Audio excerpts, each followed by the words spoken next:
Strasbourg'a 25 kilometre mesafede yine bu Şarap Vadisi'nde bulunan Aubernais kentindeyiz. Ruelle des Juifs, yani Yahudi sokakçı. Aubernais'deki tek sinagog ve kapılardan bir tanesi, hemen oradan geçiyoruz.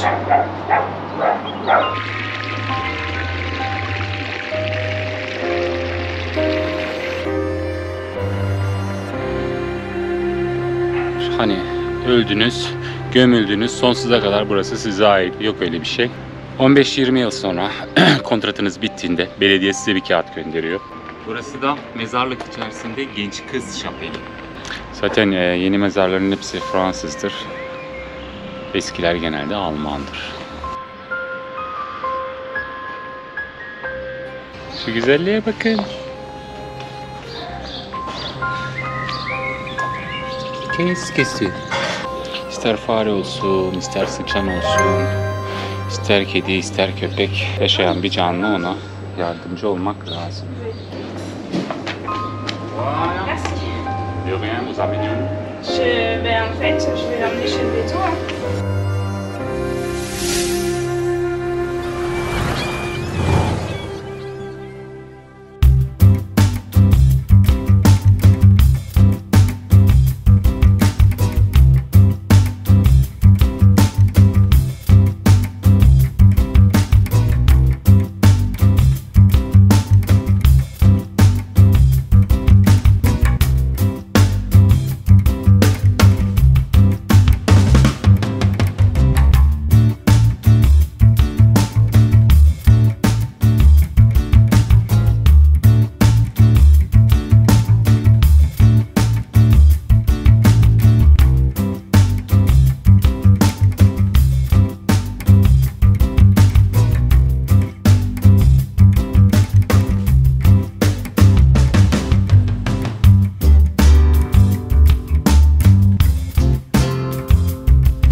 Herkese merhabalar.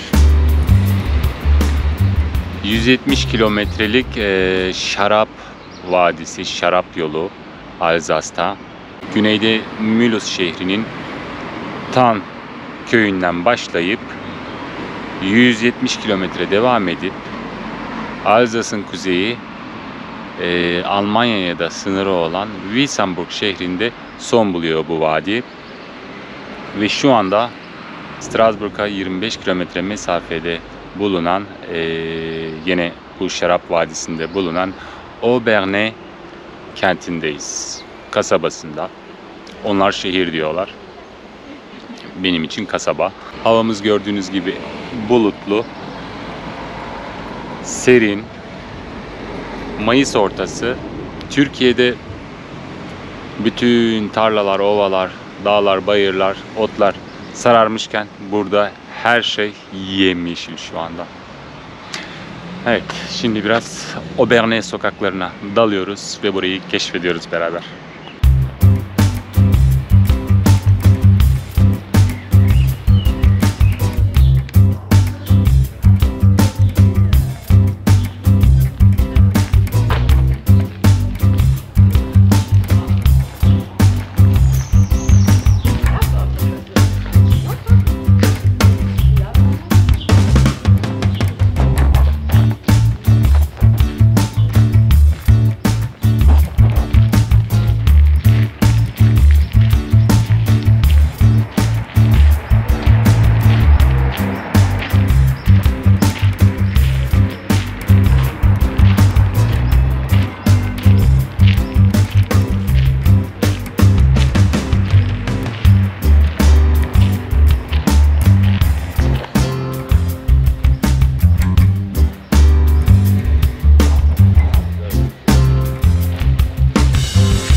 informations sur Aubernet. Ici, vous avez le plan de toute la ville. Donc, pour vous repérer, vous avez l'église qui se trouve juste ici même. Et nous sommes là. Et là, vous avez intramuros, donc les remparts, autour de la vieille ville. Et là, vous retrouvez vraiment le plan de la vieille ville.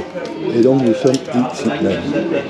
Le numéro 48, qui est le puits au Ciceau. Okay. Voilà. Merci beaucoup. Merci Merci. Donc, lui, normalement, s'appelle le puits au Ciceau, mais il n'a plus de seau, ils vont mettre les fleurs. Donc, ils ont enlevé les fleurs d'hiver, là, pour mettre les fleurs d'été. Oui. Et là, vous aurez un plan aussi sur la région. Et si vous êtes proche, on va continuer. Hop. Vous avez aussi un des hauts lieux, qui est le... Au revoir, bonne journée. Qui est le deuxième site touristique du Bas-Rhin, qui est le Mont Sainte-Odile. Ah bah, j'étais déjà là-bas. Voilà, bon bah je m'arrête là. Oui, mais monsieur l'a pas vu encore. Tu as pas vu? Ah d'accord, ok. Moi je suis étranger. Voilà, Je je vous viens laisse ça. d'ici. Hein? Moi je viens de la Turquie. D'accord, ouais. C'est lui qui habite là. Ouais, d'accord, ok, oui, là, Non, je suis... Strasbourg, oui. Ah, mais c'est Oui, mais c'est loin, Strasbourg, imaginez. Voilà. Merci beaucoup. Oturduğumuz bu kafede 5 dakikada Monsieur bütün bir tarihi anlattı yani.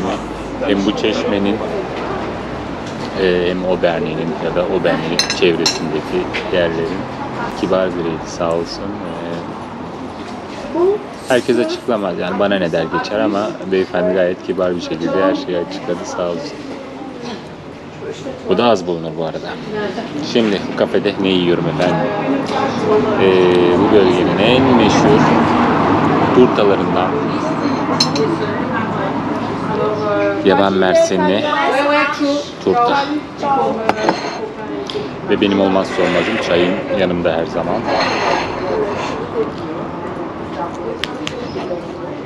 C'est bon?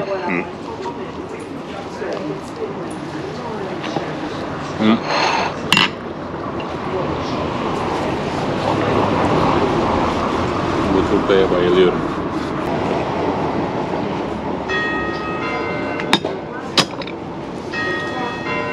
...16. yüzyıldan kalma bu çeşme. En büyük özelliği de kapalı olması. Birçok çeşme açık üst kısmı.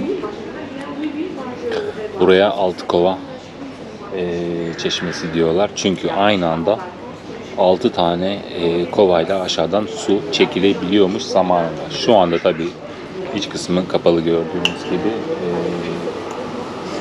Görüntüsünün dışında, güzelliğinin dışında herhangi bir fonksiyonu yok. Turistlerin uğrak bir noktası.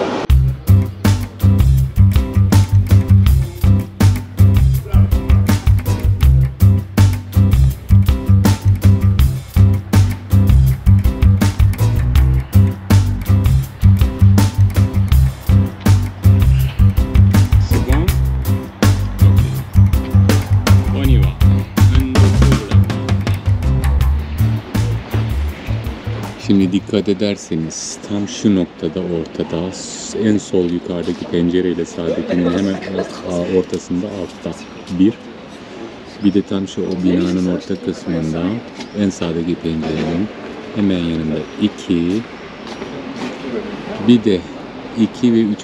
pencerenin hemen üstünde bir tane 2 ile 3 pencere 3 numaralı pencerenin hemen üstünde ufak bir yuvarlak şeyler göreceksiniz. Buradan böyle sanki gözetleme kameraları gibi gözüküyor ama bunlar zamanında savaş zamanında atılan gülleler, duvarlara yapışmış kalmış gülleler, toplarla fırlatılmış, onları öylece bırakmışlar. Burası Otel de Ville, yani belediye binası.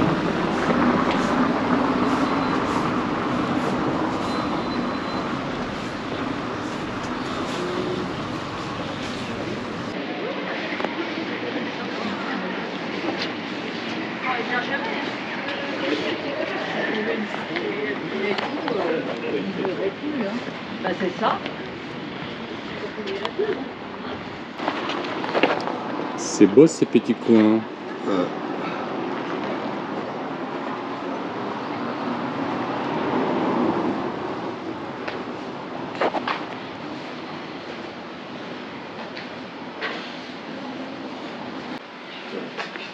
Antikiti.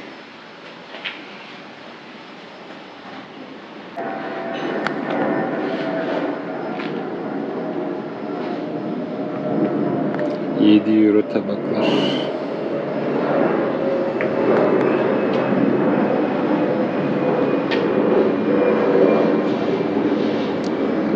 Gördüğünüz gibi burada da bir çeşme var.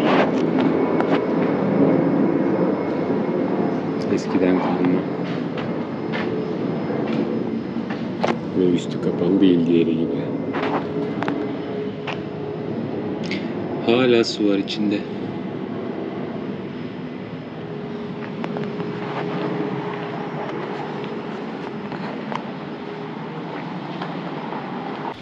Aubernais 1400 metre uzunluğunda surlarla çevrili.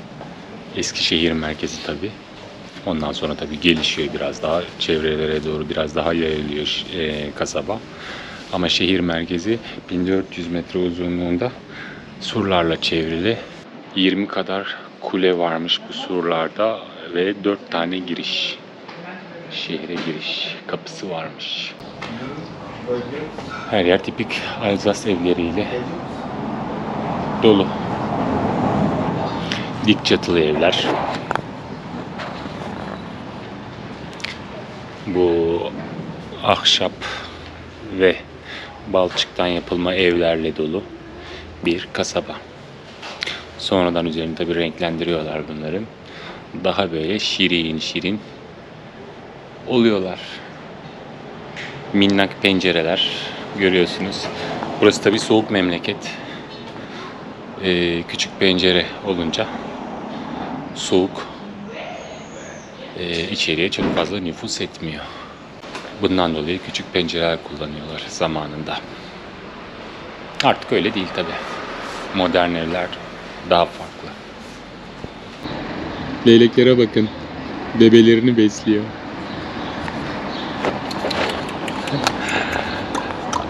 Alsas zaten leylekleriyle ünlü.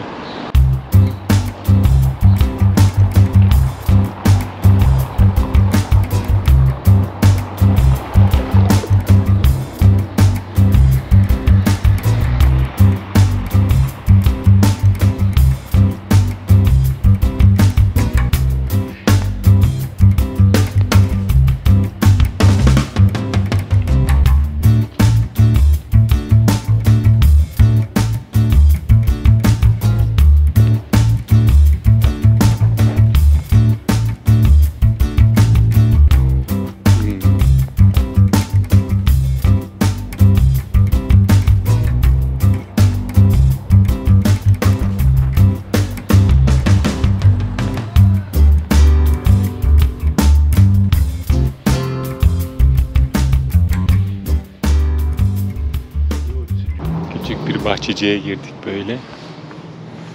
Gördüğünüz gibi böyle dikdörtgenvari gelen bir bahçeleri oluyor. Böyle site gibi. Bina böyle çevreleniyor bahçenin etrafında.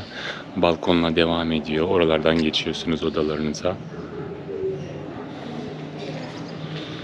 Hemen arkamda da devam ediyor görüyorsunuz. Buraları zamanında tabii çiftlik evleri.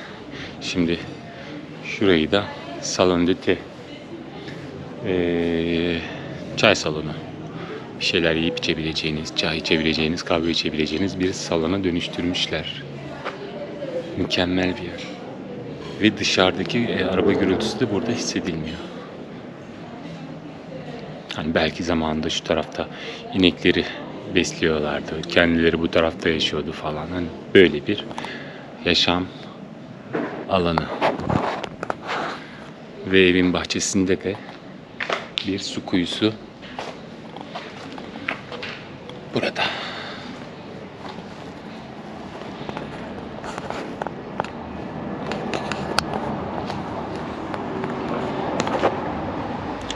Şurada da bir kuzucuk mu diyeyim, keçicik mi diyeyim böyle heykeli. Bakın bütün ahşaplar hala duruyor. Yüzlerce yıldır. Orijinal halde.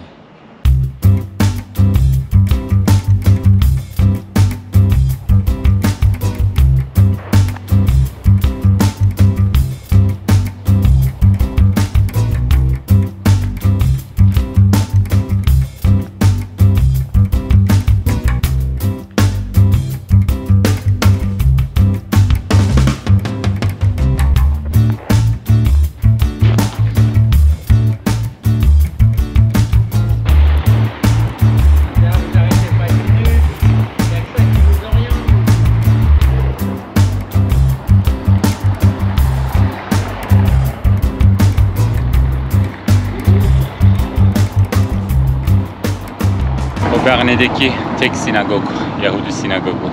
1876'da inşa edilmiş bu sinagog. Yahudi toplumu tarafından finanse edilmiş. O şekilde inşa edilmiş. Et professeur de littérature juive. İlk Yahudi toplumu buraya 1215 yılında gelmiş.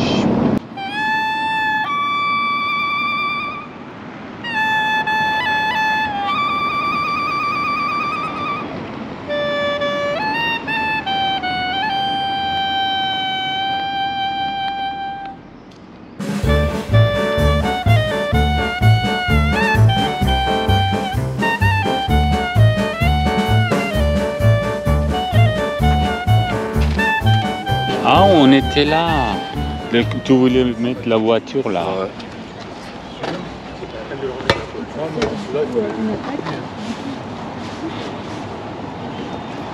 Hemen kilise diyorum, sinagogun dibinde bir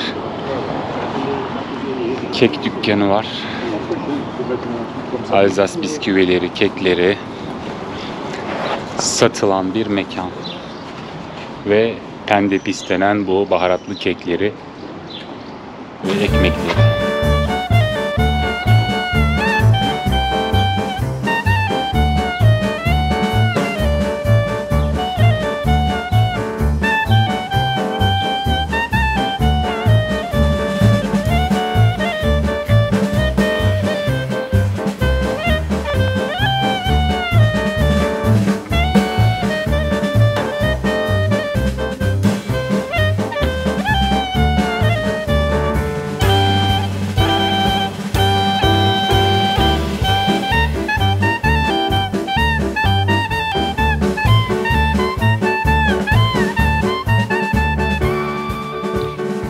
Şehri çevreleyen surların üzerindeki dediğim gibi kulelerden bir tanesi ve kapılardan bir tanesi. Hemen oradan geçiyoruz.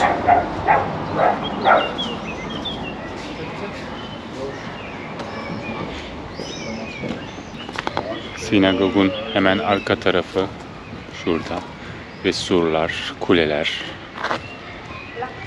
Şurada da bir kule var. Tabii buradan sonra yeni şehir başlıyor. Bu tarafa doğru gidiyor.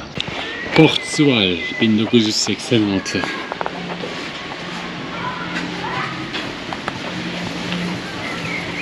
Sur dışında görmeye değer pek bir şey göremedim. Hemen burada bir küçük bir nehircik akıyor.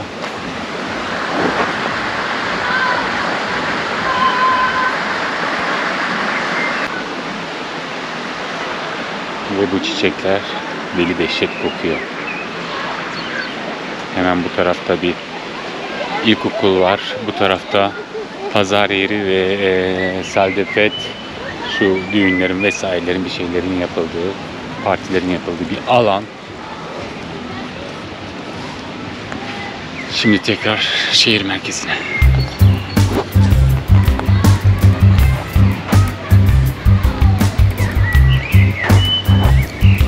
Çocuklar okula köprüden geçiyorlar.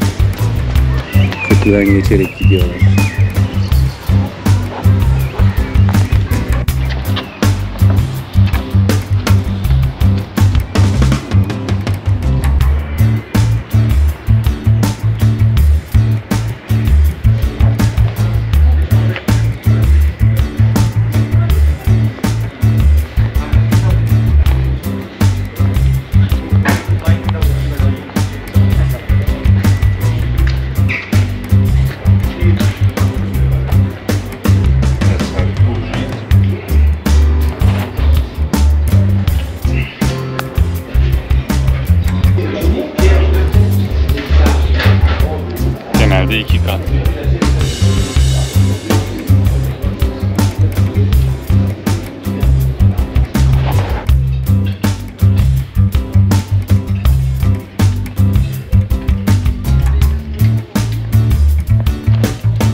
Bu kuleyi görüyorsunuz.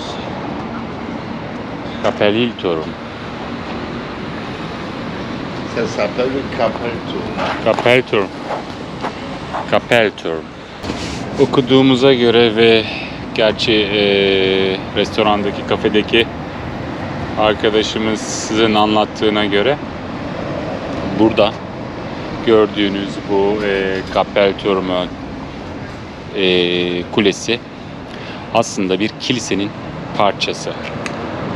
Burada bir kilise varmış. 1285 yılında inşa edilmiş. Sonra 1873 yılında yıkılmış. Sadece kulesi kalmış. Bakın çizgiyi, şurada bir çizgi var, yukarıda görebilirsiniz. Devasa, bu kilisenin çatısının olduğu, hizasının olduğu çizgiyi görebilirsiniz zaten. Ve üzerinde bunun 6 tane çan var. 1429 ve 1474 yıllarından kalma. İlk şehre girerken gördüğümüz diğer kilise, onun çanları yok. Çanlar burada ve bu kuledeki çanlar o kilise için çalıyor. O kilisenin çanları yok. Hiçbir zaman orada bir gürültü duymuyorsunuz. Çanlar hep bu kulede çalıyor. Hemen Otel de Ville belediye binasının ardında bir kule.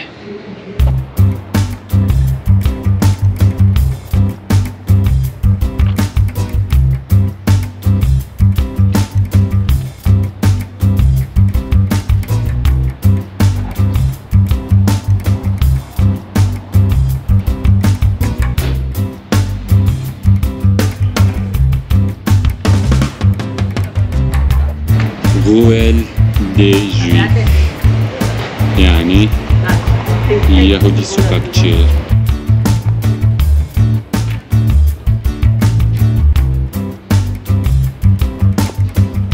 Şuraya bakın.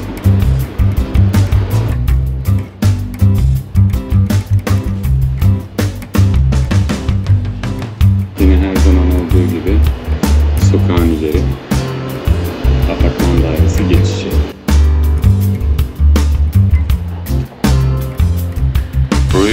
Ruelle. Rue sokak, ruelle sokakçık. Yahudi sokakçığı bu kadarmış.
Burası da Hal de Blé, yani buğday salonu gibi bir adı var ama zamanında burası Orta Çağ'da bizim kasap gibi, yani et satılan bir yer imiş. İnşa amacı bu. Bu şekilde kullanılmış, fakat 17. yüzyılda da burada tuz ambarı ve tuz satışının yapıldığı yer olarak kullanılıyormuş bu mekan. Şu anda lüks bir restoran. Il monte.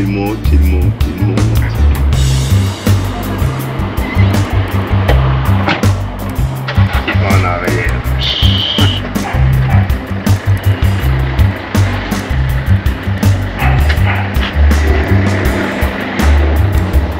Donc on va manger le craft. Et après, on va faire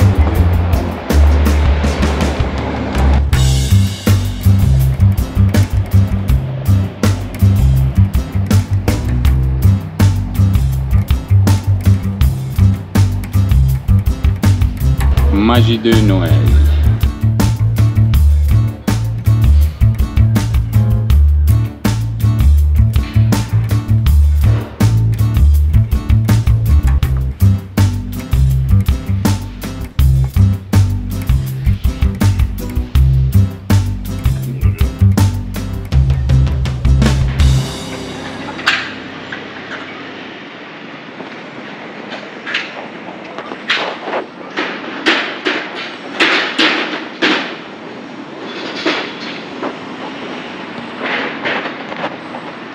Tu le prends? Vas-y. Prenez la plaisir.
Regarde là, qu'est-ce que c'est beau.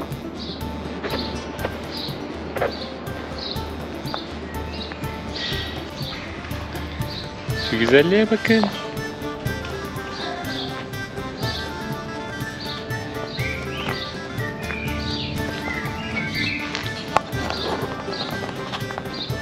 Mais c'est quoi ça? C'est une rate? Je sais pas, mais il est blessé. Aïe, c'est aïe, pas aïe. cool. J'hésite à- Ouais, t'as ouais, des boîtes, ouais, là, ouais. pour la prendre.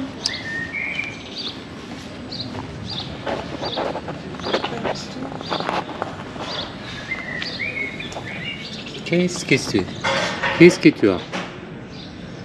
Oui, mignon.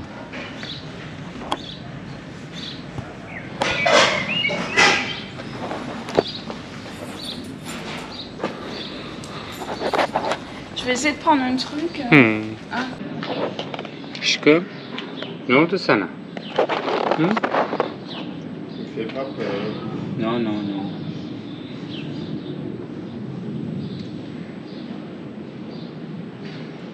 Ayağını kullanamıyor. Ve bayağı bir korkmuş halde. Belki bir restoran bir tuzak kurmuştur da böyle ayağı falan sıkışmıştır, bir şey olmuştur. Bayan şimdi bir kutu bir şey getirecek, onu alacak. Artık ne yapacak bilmiyorum. Veterinere mi götürecek?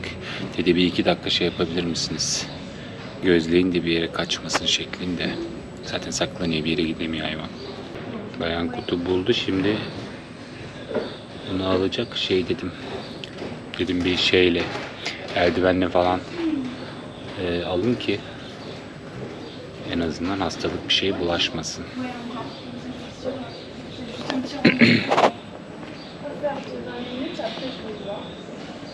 İster fare olsun, ister sıçan olsun, ister kedi, ister köpek, yaşayan bir canlı, ona yardımcı olmak lazım. Il amène des gants?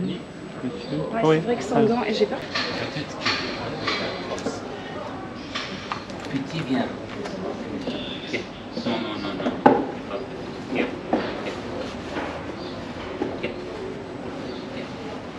Te fais pas mal. Hein? Oui, la patte c'est un peu blessée, je dirais.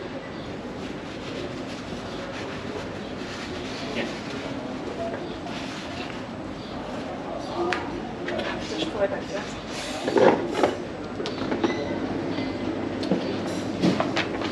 Voilà. Merci. De rien, vous amenez où? En fait, je vais l'emmener chez le veto. Hein. Ouais. C'est privé Ouais. ou quoi? Bon, il Emmener si fait quelque chose, emmener de nous là parce que sa place, sa maison, je sais pas où là, Oui. ça doit être quelque part là. Ouais, Bon, bah, je vais- bon courage. Je vous remercie. Hein. Merci. Güzel kalpler her yerde var.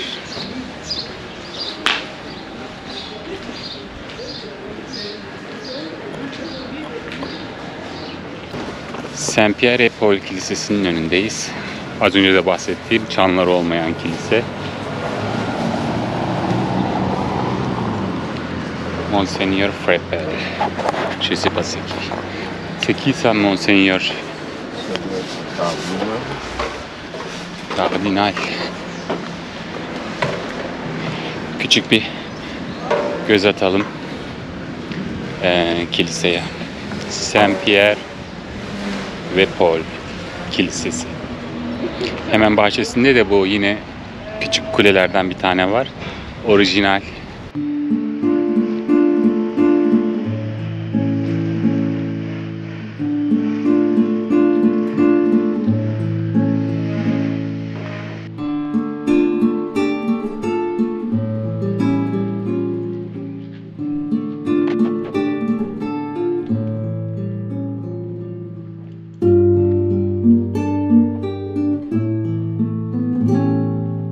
Buradaki org gene Strasbourg Notre Dame Katedrali'nin içerisindeki orgu yapan şahsın yapmış olduğu bir org. O bayağı eski yalnız kiliseye göre. Kilise her ne kadar yeni olsa da bu yanlış okumadıysam, şu an yanlış hatırlamıyorsam 1200'lü yıllardan kalma bir org. Bütün kiliseler birbirine benziyor yani. Buradan çok bir şey göstermek istemiyorum. Sadece buradaki en orijinal şey benim için hemen ön bölümdeki vitraylar, renkli camlar.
Eskiden günah çıkarma denen şey var.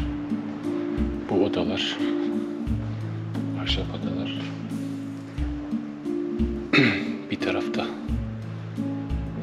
kilise papazı, diğer tarafta günah çıkarmak isteyen kişi günahlarını anlatırmış. Ama bu öyle bir şey artık yok. Bunlar sadece sembolik. Yine yapan vardır belki. Onu da ayrıca öğrenirim sizin için. Ama duyduğuma göre yok. Orada 1, 2, 3 kabin var. Günah çıkarma kabini.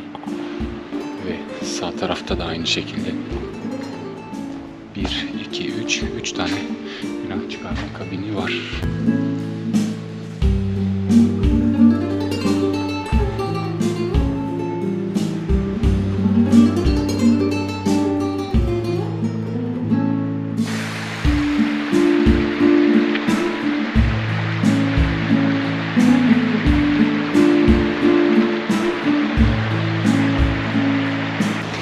Kilisenin hemen yanında nehir akıyor.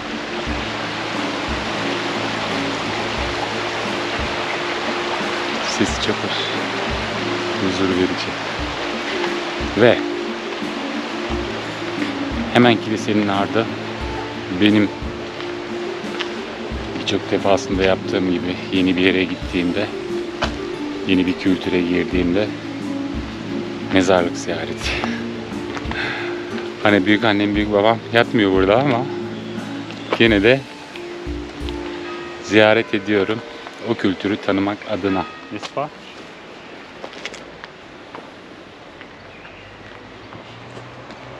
Là, c'est beau. On y va.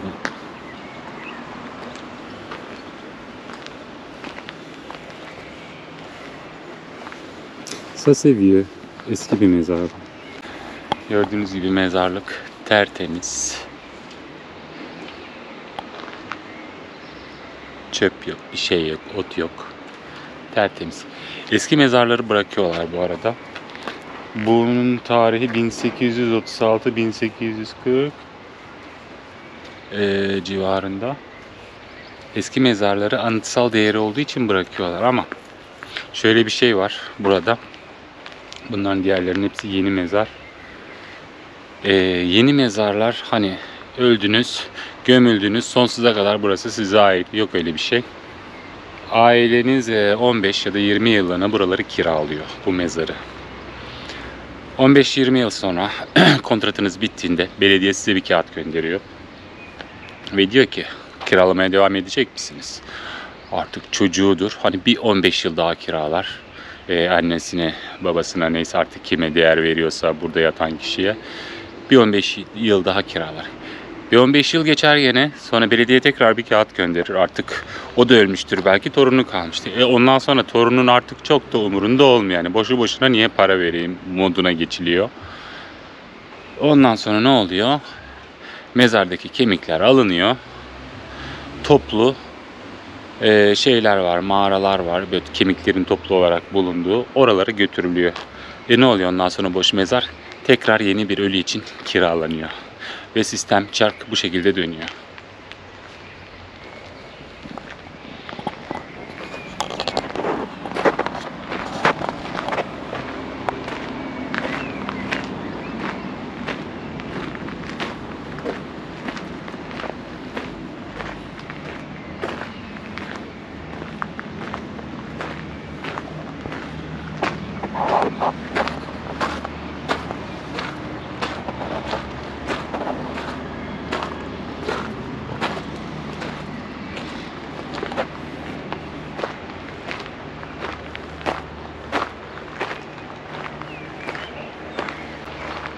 Bakın burası çok eski, anıtsal bir mezar olduğu için olduğu gibi bırakılmış.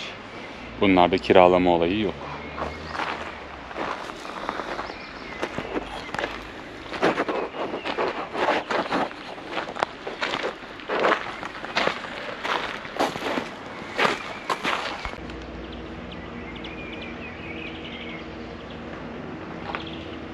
Burası da mezarlık içerisinde genç kız şapeli.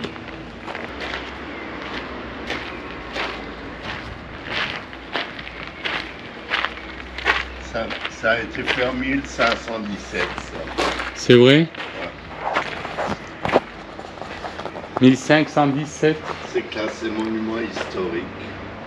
1517 yılında yapılmış bu. Kreş İsa'nın çarmıhı taşıdığı sahne betimlenmiş falan, böyle dini simgelerle dolu bir heykel bahçesi. 1517 yılında yapılmış. Şapelin hemen bir duvarında.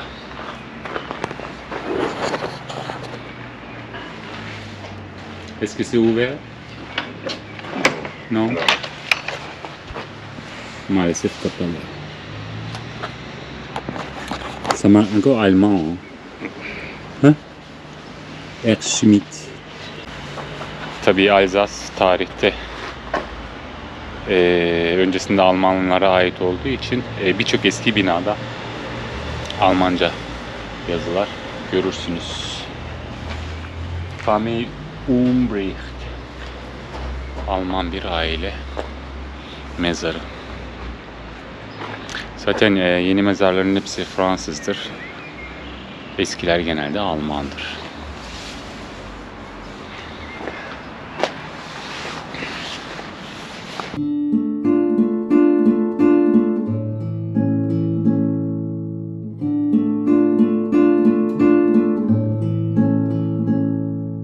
Tamamen anıtsal bir mezar.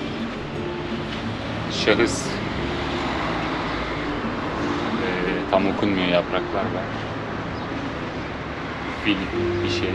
Wangel. Wombula. Biraz da böyle Hollandalı ismi gibi.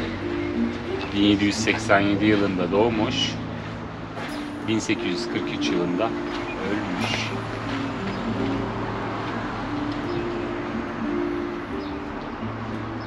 ...56 yaş.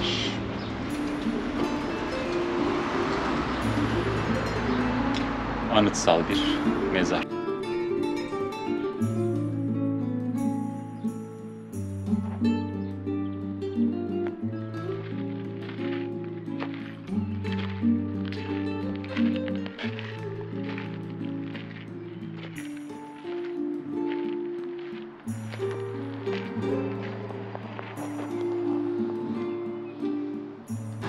Ça c'est du latin, hein? C'est latin. Dixeris Ave Maria. Je sais pas qu'est-ce que c'est comme lettre ou numéro 696, mais c'est peut-être c'est 1000. Genç kız şapeli. Belki genç kızdan kasıt Meryem Ana'yı kastediyordur.